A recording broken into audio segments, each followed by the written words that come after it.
Bismillahirrahmanirrahim. Assalamualaikum warahmatullahi wabarakatuh.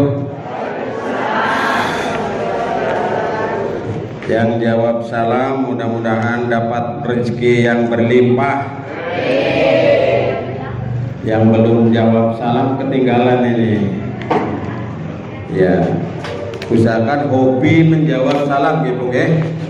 Walaupun kadang tidak mengucapkan salam, tapi kalau ada salam terucap dijawab. Saya ulangi biar kebagian semua. Assalamualaikum warahmatullahi wabarakatuh.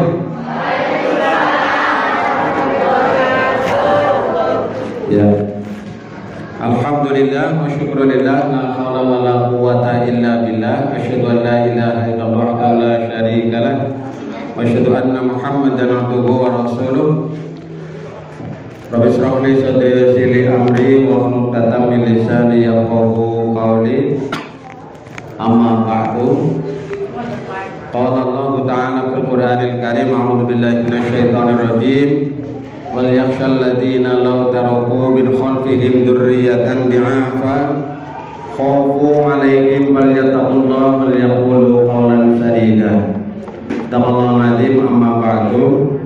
Bapak Ibu yang dirahmati Allah, pada kesempatan ini izinkan saya menyampaikan berbagi pengalaman, berbagi ilmu dalam rangka kita mendidik anak-anak kita agar anak-anak kita menjadi anak yang soleh dan soleh. Kita hidup di dunia ini hanya sebentar Bapak Ibu, tidak lama kita. Bentar lagi kita wafat, sebentar lagi kita akan mati. Semua orang pasti akan mati. Maka peninggalan yang paling berharga bagi kita adalah anak. Yang menolong kita kelak di akhirat diantaranya adalah anak-anak kita. Kita kaya raya, hartanya berlimpah, sertifikatnya tinggi, atau jabatannya tinggi, pangkatnya tinggi, orang hebat. Tapi kalau anak kita tidak menjadi anak yang soleh, nangis kita, nangis. Buat apa kita bersusah payah kalau kita tidak berusaha menjadikan anak-anak kita menjadi anak yang soleh dan solihah tentunya. Maka dari itu Bapak Ibu dan sekalian, mari kita berusaha untuk mendidik anak-anak kita menjadi anak yang soleh dan solehah. Tidak mungkin di dunia ini sebejat apapun orang tua, serusak apapun orang tua, sejelek apapun orang tua yang ingin anaknya menjadi anak yang durhaka, anak yang tidak soleh, itu tidak ada. Pasti orang tua menginginkan anaknya menjadi anak yang soleh. Itu udah pasti. Sejelek apapun, seburuk apapun, apalagi insya Allah kita ini termasuk orang-orang yang baik, tentunya menginginkan anak-anak kita menjadi anak yang soleh. Ini patut menjadi renungan Bapak Ibu. Maka dari itu pendidikan anak adalah nomor satu tugas kita. Siapa? Orang tua. Orang tua yang paling bertanggung jawab terhadap pendidikan anaknya. Bapaknya, ibunya yang paling bertanggung jawab terhadap pendidikan anak-anaknya. Maka Allah berpesan dalam surat An-Nisa ayat 9 yang saya bacakan tadi, dan hendaklah takut seandainya meninggalkan di belakang kamu generasi yang lemah, yang khawatir terhadap kesejahteraan mereka. Maka bertakwalah kamu sekalian kepada Allah dan ucapkanlah kepada mereka ucapan yang baik. Al-Quran surat An-Nisa ayat 9. Ini sebagai landasan kita. Kemudian Allah berpesan dalam surat At-Tahrim, "Qu anfusakum wa ahlikum nar." Jagalah dirimu dan keluargamu dari siksa api neraka. Ini tugas kita Bapak Ibu.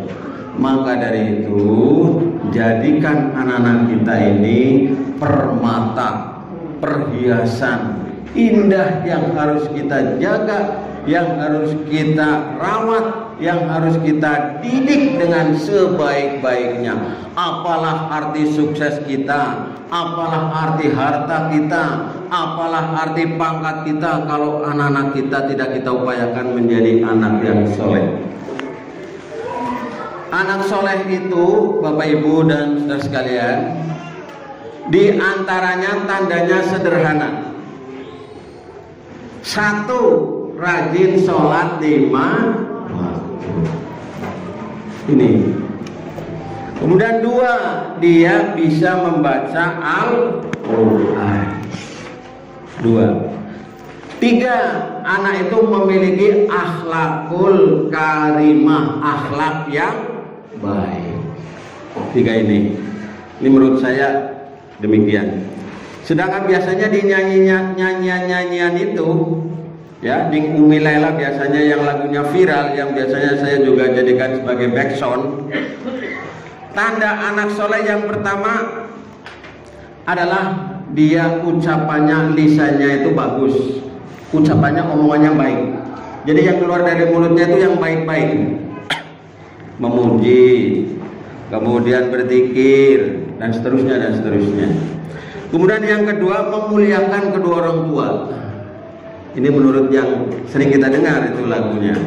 Biasanya di TikTok atau di video pendek itu ada. Kemudian yang ketiga, sayang terhadap anak kecil, yang lebih kecil. Kemudian yang keempat, dia beramal dengan ilmunya. Ini sudah saya cukupkan ya, sebagai motivasi bagi kita untuk memperhatikan anak-anak kita, agar anak-anak kita menjadi anak yang soleh dan soleh. Nanti kalau kita sudah meninggal, ketika kita sudah wafat, sudah berada di alam kubur, kalau anak-anak kita menjadi anak yang waladun sholihun yad'ulah, menjadi anak soleh yang mendoakan kepada kedua orang tuanya, waduh senang sekali kita di alam barzah, di alam kubur. Tapi kalau kita meninggalkan anak-anak kita, jangankan mendoakan, anak-anak kita malah mengumpat-umpat orang tuanya, mengejek, menghina, tidak mendoakan, naudzubillah summa naudzubillah, nangis kita di alam barzah. Dan ini kita sebagai keyakinan, kita meyakini akan hal itu. Maka kita berusaha ikhtiar, ya, supaya anak-anak kita ini menjadi anak yang soleh dan solehah. Saya menuliskan, nanti silakan, nanti bisa dipasang di rumah boleh, bisa dipajang di dapur, di kamar juga boleh, atau ya silakan, ini sebagai bahan renungan saja yang saya sarikan dari berbagai sumber, dan nanti rujukannya, dalil dan sebagainya ini nanti bisa Bapak Ibu dan saudara sekalian bisa merujuk sendiri. Oke, saya mulai dari yang pertama, memberikan nama yang baik pada anak. Kalau belum lahir ya, kalau sudah lahir sudah diberi nama ya sudah ada namanya. Doa itu satu, pujian ya apa? Nama itu satu, doa. Nama itu sebagai doa. 2, nama itu sebagai harapan, cita-cita. Ya. Kemudian yang 3, nama itu sebagai kebanggaan anak. Bangga saya punya nama saya. Nama saya Maskur Iksan. Saya bangga sekali nama saya dikasih oleh orang tua. Anak itu harus bangga, Bu, punya nama itu. Jangan sampai anak itu malu punya nama. Yang ngasih nama siapa? Orang tua. Ini udah. Ini mungkin namanya sudah ada di aktenya, sudah ada di kakaknya. Ya sudah, kita berdoa kepada Allah. Mudah-mudahan nama ini nama yang barokah yang Bapak Ibu berikan kepada anak-anaknya. Amin ya robbal. 2, mengenal kepribadian anak. Anak itu dikenal kepribadiannya, temperamennya. Anak itu ada yang pemalu, ada yang pemberani, ada yang pendiam, ada yang suka ngomong terus, ada yang hiperaktif, nggak bisa diam, weng gitu ya. Tenaganya kuat sekali dia, weng, nggak bisa diam. Kalau diam nggak bisa dia, suruh ubah. Nah, ini harus dikenali Bapak Ibu. Ya, kalau misalnya dia anak pendiam, dikasih buku bacaan, dikasih mainan, Lego apa itu kan cocok. Kalau anak yang hiperaktif dan sebagainya, wah udah dikasih aja sepeda-sepedaan, dikasih aja motor-motoran, dikasih mobil-mobilan dan sebagainya. Nah, atau dia kalau punya Bapak Ibu punya kemampuan, belikan kuda, suruh naik kuda, latihan kuda. Ya, karena dia nggak bisa diam, biar dia berlatih kuda di kebun sana, misal ini dan sebagainya. 2, 3. menjadi contoh sosok muslim yang baik, Bapak Ibu dan saudara sekalian. Kita ini mohon maaf, ini kayaknya 100% beragama Islam ya. Kayaknya sepengetahuan saya tidak ada yang non muslim. Mohon maaf kalau ada yang non muslim ya, saya mohon maaf ya, misal ya, tapi mudah-mudahan insya Allah tidak ada. Contoh muslim yang baik. Nah, pengen anaknya rajin salat 5 waktu, jangan-jangan ibunya bapaknya, simbahnya, kakeknya ya kumaha ya Pak, untuk bisa sholat ya belajar. Kalau kita belum keberangan baik, kesiangan baik, bangun sholat, besok jangan kesiangan, kok kesiangan lagi, bangun sholat. Begitu, sholatlah kamu sebelum di sholat. Dan nomor 4, mengajak anak untuk beribadah bersama. Bapak Ibu jangan nyuruh anak ke masjid, jangan nyuruh anak beribadah, tapi ajak. Dicatat ini, diajak anak. Bung saya yang tiap hari ngajak saja, kadang-kadang anak tidak mau. Ya kalau dipaksa nangis, malah kadang-kadang nggak mau. Ya udah, besok lagi, sabar Bu. Kalau perlu ibu bapak merayu-rayu supaya anak mau ikut beribadah. Iya, ke masjid diajak, jangan disuruh. Udah ke masjid. Nah bapak naon? Bapak sibuk. Ibu sibuk ini. Ini biasanya kita begitu. Ajak itu. Ya. Kadang kalau sama anak yang kecil saya tepunggi di sini biar dia seperti naik kuda, dia senang. Silakan ibu dengan caranya. Kalau misalnya kurang jauh di masjid musola yang dekat, naik motor aja yang jauh sekalian. Apa yang penting diajak anak. Ya. Kelima, mengenalkan tauhid kepada anak. Tauhid itu mengenal Tuhan, mengenal Allah. Nah, siapa yang menciptakan pohon duren? Anak harus menjawab Allah. Siapa yang menciptakan binatang, tumbuhan, langit? Allah. Dan seterusnya. Dikenalkan kepada anak. Yang keenam, mengajak anak berdoa setiap hari. Doa, Ibu, Bapak Ibu tentunya rajin berdoa setiap hari. Bapak Ibu kan pasti punya orang tua, dan Bapak Ibu punya anak. Maka kita juga mendoakan orang tua, juga mendoakan anak. Anak diajarin mendoakan pada orang tuanya. Silakan habis sholat, anak kecil ibu, bapak ibu, dipangku, di depannya dibisiki di telinganya. Robbi firli wali walidayya warhamhuma kama rabbayani shaghira. Dibisiki Bu. Tiap hari lama-lama jadi apa? Rabbana atina fid dunya hasanah wa fil akhirati hasanah wa qina adzab. Dipangku Bu, habis sholat dipangku anak kecil ibu. Kalau masih kecil, kalau udah gede ya berat. Ditungguin, dilihat. Kalau maghrib belum pulang anak, cari Bu. Jangan sampai maghrib itu nggak jelas anak lagi di mana. Maghrib itu pergantian musim, yang orang dulu bilang itu mangsan sandekala. Itu masa transisi antara siang dan malam. Anak kalau bisa, orang tua kalau bisa di rumah semua, kecuali ada keperluan itu beda lagi. Nah ini. Kemudian yang ketujuh, memasukkan anak dengan pendidikan agama Islam. Dididik anaknya. Di sekolah mungkin tidak banyak, di rumah diusahakan harus ngaji. Monggo ibu-ibu kalau bisa diajar sendiri ngaji kalau bisa. Tapi anak harus ngaji. Sekarang di kota-kota besar di mana-mana pada ngeles matematika, fisika, bahasa Inggris dan sebagainya. Kadang-kadang agama ditinggalkan, Al-Quran ditinggalkan. Justru Al-Quran yang paling penting. Maka saya sangat berharap Bapak Ibu, orang tua, anaknya dititipkan di mana? Di masjid, di musola, di langgar, di pesantren, di diniyah, di TPQ, ke Pak Ustadz, Pak Yai, silakan. Yang penting ngaji. Jangan sampai anak kita tidak mengaji, tidak tahu huruf Al-Quran. Maka yang kedelapan, mengajarkan anak-anak tentang Al-Quran. Al-Quran ini satu-satunya bacaan yang luar biasa Bapak Ibu. Membaca satu huruf itu 10 kebaikan. 10. Maka kalau ibu-ibu, bapak-bapak yang sudah bisa baca Quran, ya bacalah tiap hari. Minimal 1 ngain itu 1 ruku. Syukur bisa 2 ruku, 3 ruku, atau setengah juz, 1 juz. Luar biasa. Mau ngapain kita di dunia ini kalau tidak menanamkan kebaikan kepada anak demikian itu? Memberikan lingkungan rumah yang kondusif. Rumahnya dihiasi dengan gambar-gambar yang kira-kira pantas. Jangan sampai gambarnya malah gambar-gambar, mohon maaf, cewek-cewek yang berpakaian yang tidak serono, kemudian gambar apa yang tidak baik misalnya. Silahkan ini dikondisikan masing-masing ya Bu ya, ditafsirkan. Yang ke-10, tidak bersikap kasar kepada anak. Jangan sekali-kali mukul kepada anak. Semarah apapun, seemosi apapun, tahan. Tangannya ini jangan sampai mukul kepada anak. Bahaya. Mukul kepada anak akan diingat terus sepanjang hayat. Kalau anak sering dipukul, maka dia akan mencari pelampiasan untuk bisa memukul kepada orang lain.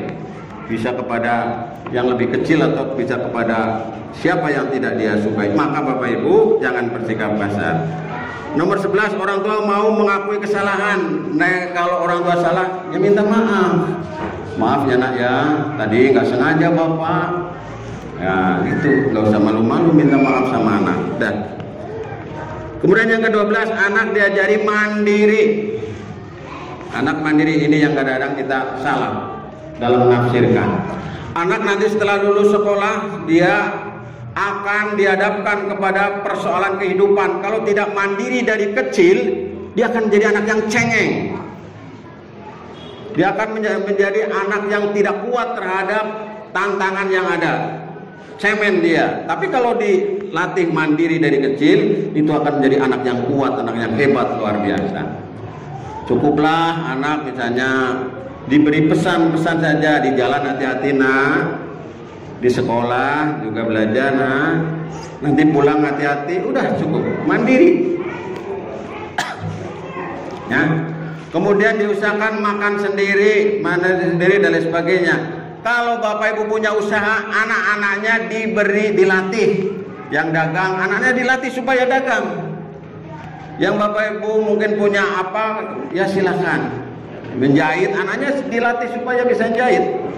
Dan seterusnya dan seterusnya. Anak diajarkan mandiri. 13, anak diajarkan toleran, menyadari perbedaan. Kadang-kadang anak itu tidak mau kalau ada yang berbeda dengan dirinya. Karena apa? Dari rumah. Harus begini, nggak bisa kita sekarang. Karena satu kepala itu mesti beda pendapat. Nah, di antara sekian banyak ini kan ada yang seneng capres nomor 1, ada yang seneng capres nomor 2, ada yang seneng capres nomor 3. Bisa beda-beda. Kita saling menghormati. Wah, saya senengnya nomor 1, ya udah silakan, tapi jangan menghina yang nomor 2 dan nomor 3. Yang senang nomor 2 jangan menghina yang nomor 1 dan nomor 3. Yang senang nomor 3 jangan menghina nomor 1 dan 2. Kalau nanti saling ejek, saling menghina, waduh ini bisa berapa ya? Kemudian yang ke-14, perhatian pada lingkungan pertemanan. Anak itu akan terbentuk oleh teman. Lingkungan paling berpengaruh adalah teman. Setelah sekolah, teman itu, maka diawasi temannya. Kalau sekiranya temannya itu ada yang bernada kurang baik, anak supaya dipisahkan dengan anak itu. Tapi anak jangan dilokalisir. Nanti dia menjadi anak yang tidak punya teman, nggak bisa bergaul, selalu tergantung pada orang tua. Ada apa-apa ngomong orang tua, ada apa-apa ngomong orang tua. Nanti nggak mandiri. Biarkan dia bersosialisasi dengan teman, dikasih rambu-rambu. Nah, kalau waktunya sholat pulang ya, jangan mainan yang kesana misalnya, atau misalnya diarahkan mainannya di sini dan seterusnya. Nah, ini. Kemudian menunjukkan rasa kasih sayang kepada anak. Peluklah anak ibu. peluklah anak ibu dengan sepenuh hati, ya. Berikan kasih sayang yang total kepada anak, karena ini yang dibutuhkan oleh anak. Kadang-kadang kita salah menilainya, menyayangi anak itu dengan hanya memberi uang saja. Anak itu tidak cukup dengan uang, dengan biaya, tapi kasih sayang. Yang ini sulit sekarang didapat pada orang tua. Sayangilah anak-anak kita, sayangi sepenuh hati, karena itu permata paling berharga bagi kita, Bapak Ibu. Kemudian yang berikutnya, mengajarkan anak berbusana muslim, ya sopan gitulah. Monggo nih, ibu-ibu kan sudah sopan semuanya ini, udah pakai gamis, pakai kurung, ibu ya, pakai jilbab kabeh. Apa yuk pas khusus rapat paling murid baik? Apa memang kesehariannya demikian? Mudah-mudahan sudah kesehariannya. Ya minimal berpakaian yang sopan. Jangan istilahnya malah ngajari pakaian-pakaian seksi-seksi.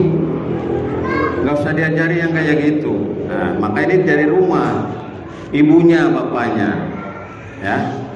Ibunya nggak membelikan baju, itu kan termasuk salah satu cara mendidiknya. Menjahit, itu yang berbusana muslim dan seterusnya, ketika lebaran, ketika tahun ajaran baru, ketika ada hadiah dan seterusnya, ya. Kemudian yang berikutnya, mengajarkan anak untuk menghormati orang tuanya. Kalau berangkat, anak harus cium tangan ibu bapak, harus.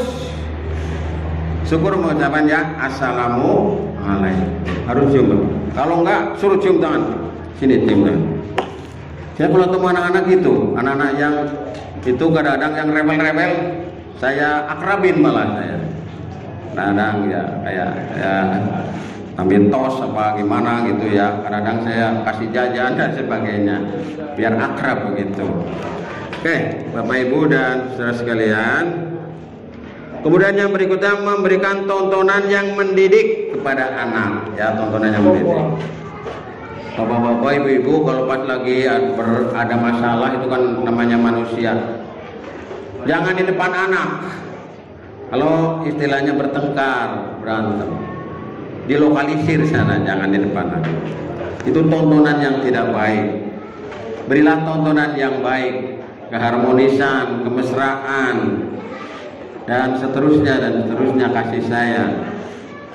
Dan kemudian mendengarkan pendapat anak. Anak kalau itu didengerin pendapatnya, jangan kemudian kamu anak kecil. Didengerin, dia kan seneng nanti. Dimintai pendapat. Ini liburan mau kemana ini nak? Didengerin coba anaknya. Ke sana ke Jogja. Wah, jangan ke Jogja tuh, jauh, duitnya banyak.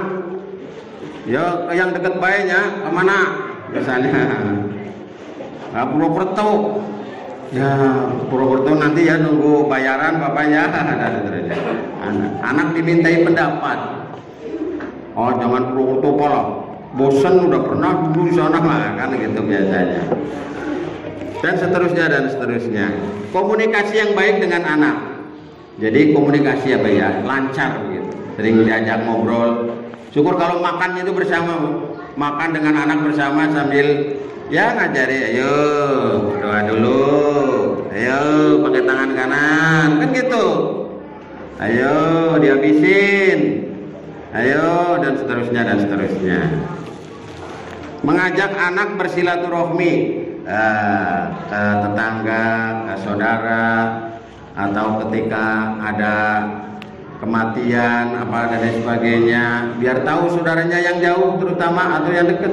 Oh, ini saudara kamu ini. Kadang-kadang anak-anak kita kan nggak tahu kalau itu saudara kita, masih ada hubungan. Kemudian mengajar anak untuk tidak boros. Ini saya masih mengamati, saya sudah sering menganjurkan anak-anak tolong tiap hari dibawa makan Bapak Ibu, biar kenyang. Saya kalau melihat jajannya anak ribu, jajannya pagi-pagi udah Pak Guru boleh jajan, beli es, pagi-pagi udah beli es, nanti istirahat lagi beli es lagi gitu, dan seterusnya. Ini jangan boros. Coba anak-anak itu bawa saja dari rumah nasi, kemudian kalau masih kurang bawakan budin apa naon, pisang godok. Itu makanan-makanan kalau tidak dikontrol itu banyak. Yang saya sering ngejek sama anak-anak, itu makanan ada racunnya dimakanin gitu. Zat pewarna, zat pengawet, itu kan banyak ya. Saya tidak menyebut nama makanannya, tapi banyak yang begitu. Maka ini tolong diperhatikan Bapak Ibu, nanti kalau masuk sekolah anak setiap hari dibawain makan nasi. Ya, kalau tidak sempat nanti diantar ke sini nggak apa-apa. Nggak usah dikasih uang kalau misalnya itu. Anak saya itu nggak pernah dikasih uang jajan, Pak. Anak saya nggak pernah. Ini contoh saja. Madang aja. Nah ini. Agar apa? Agar mendidik anak-anak kita tidak boros. Kan jadi hemat kita.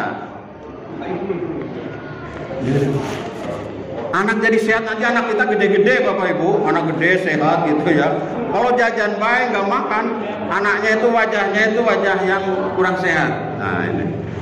Nah ini kemudian mengajarkan anak cara hidup sehat tadi sudah, menyebarkan bermain dengan anak-anak di waktu luang, bermain. Ya mungkin kemana, ke alun-alun Majenang, ke taman bareng anak dan seterusnya. Berdoa untuk anak. Udah tahu doanya ya Bapak Ibu ya. Nah ini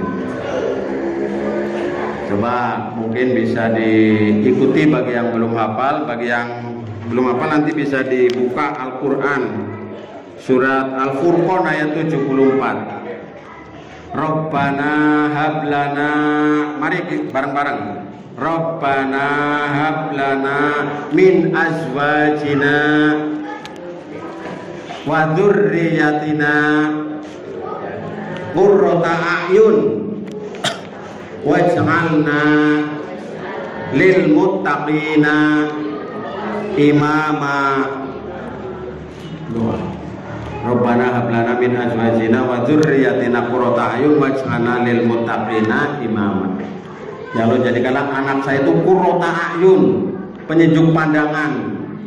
Anak yang kalau dilihat itu menyenangkan, perhiasan yang menyenangkan. Nah itu antara lain Bapak Ibu. Ini yang keberapa ini? Saya percepat. Berdoa, mengajak anak berbagi dengan sesama. Anak-anak ibu sering dikasih sesuatu untuk latihan. Ini tolong antarkan sana. Ini ada snack tadi. Nah, ini ada makanan. Ini sodako buat saudara itu yang habis sakit, tolong diantar dan seterusnya. Dilatih Bu. Nah ini. Memperhatikan tumbuh kembang anak. Anak ketika kelas 4, 5, 6 ada yang udah mulai balik, tolong diperhatikan Bapak Ibu.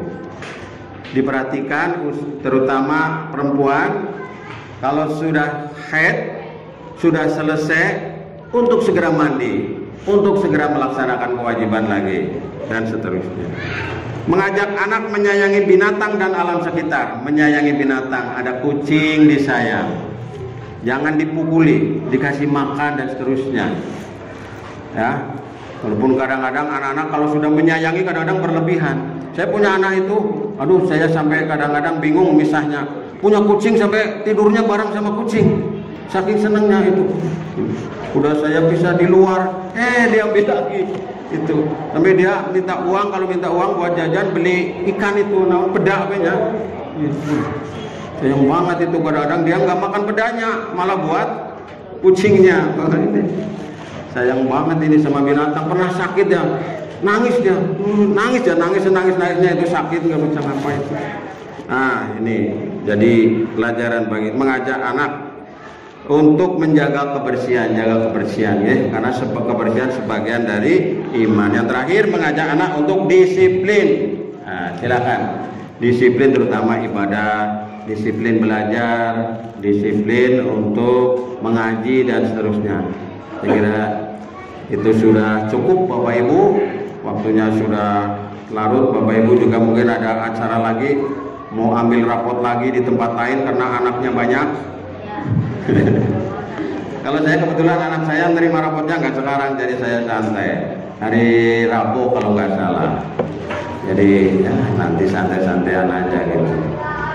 Selamat sukses, mudah-mudahan anak-anak kita menjadi anak yang solih dan solihah. Rabbana hab lana min azwajina wa dzurriyyatina qurrata a'yun waj'alna lil muttaqina imama. Mari terakhir Bapak Ibu, ini di lembar ini silakan nanti diisi ya. Nanti kalau misalnya ada kesulitan bisa menghubungi saya. Silakan diisi semampunya, sebisanya, sejujurnya, nggak usah dibuat-buat. Kalau enggak ya di strip saja, nggak usah dicondeng kope, padahal nggak usah ya. Tolong ini namanya kartu kendali ini. Tolong dibawa, nanti bisa diisi di rumah mulai hari besok ya, hari Minggu atau hari Ahad. Yang bawah mau diisi apa silahkan, itu 5, 6, 7, 8 mau diisi apa silahkan. Kebiasaan anak setiap hari di rumah apa silahkan diisi yang sifatnya baik ya. Nanti hal-hal yang lain bisa konsultasi dengan wali kelas. Terima kasih atas perhatiannya dan saya mohon maaf atas segala kekurangannya. Billahi taufiq wal hidayah. Assalamualaikum warahmatullahi wabarakatuh.